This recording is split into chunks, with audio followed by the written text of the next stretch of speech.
जय जय रघुवीर समर्थ. नमस्कार बंधू आणि भगिनींनो. खरं तर माझे हे चॅनल जे आहे ते निसर्गावर अवलंबून आहे. मात्र मी आज असं ठरवलं की काही थोडं बाजूला जाऊन परमेश्वराच्या स्मरणार्थ काहीतरी 2 शब्द सांगावे आणि त्या दृष्टीने मी आज ही सुरुवात करत आहे. आजपासून माझे चॅनलवर काही आध्यात्मिक धार्मिक अशी व्हिडिओजसुद्धा आपल्याला पाहायला मिळतील. आज मी जो विषय निवडला आहे तो प्राथमिक विषय आहे आणि प्राथमिक विषय मी यासाठी घेतला आहे की त्याचा सर्व समूहाला, सर्व जनांना, सर्व बंधुजनांना, भगिनींना याचा लाभ व्हावा. आज जो मी विषय निवडला आहे तो परमेश्वर प्राप्ती हा आहे. परमेश्वर प्राप्तीचे मार्ग विवेकानंद महाराजांनी आणि आपल्या ग्रंथांनी जे सांगितले ते प्रामुख्याने 3 आहेत. एक कर्ममार्ग, दुसरा भक्तिमार्ग, तिसरा शिक्षा मार्ग.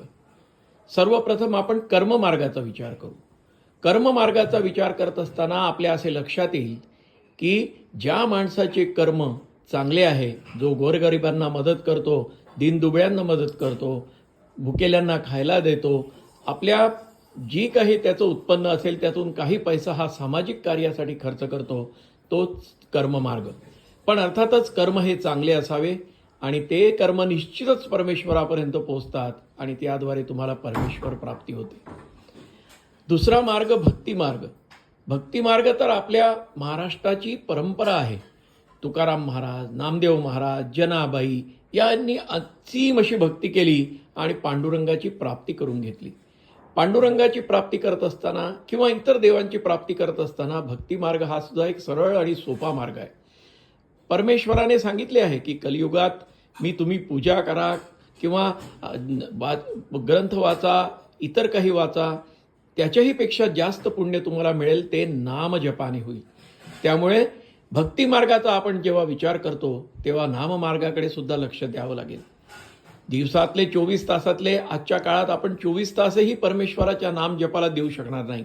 मात्र निश्चितच तुमच्याकडे काही अवधी असा आहे की ज्यावेळी तुम्हीच एकटे तुमच्याशी बोलू शकता आणि त्यावेळी त्या वातावरणात तुम्ही जर नाममार्गाचं अवलोकन केलं आणि नाममार्गसुद्धा तुम्हाला इच्छित असेल ते नाव, तुमचे जे काही गुरु असतील, तुमचे जे कोणी परमपुरुष असतील त्यांचं नाव घ्या आणि तो सुद्धा एक परमेश्वर प्राप्तीचा मार्ग आहे.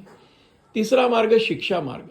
शिक्षा मार्ग असं म्हणता येईल की ज्यांची परमेश्वराचे नामजप किंवा भक्तिमार्ग याकडे जाण्याची इच्छा नसेल किंवा काही कारणामुळे ते जाऊ शकत नसतील, तर ते ज्या क्षेत्रात आहे त्या क्षेत्रातील त्यांनी जर चांगलं काम केलं आणि चांगले शिक्षण घेतलं, त्या शिक्षणाचा दुसऱ्याच्या उपयोगासाठी उपयोग केला, ते शिक्षण दुसऱ्याला दिलं, तर तो सुद्धा एक परमेश्वर प्राप्तीचा मार्ग ठरू शकतो.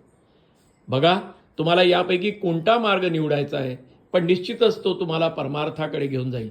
जय जय रघुवीर समर्थ.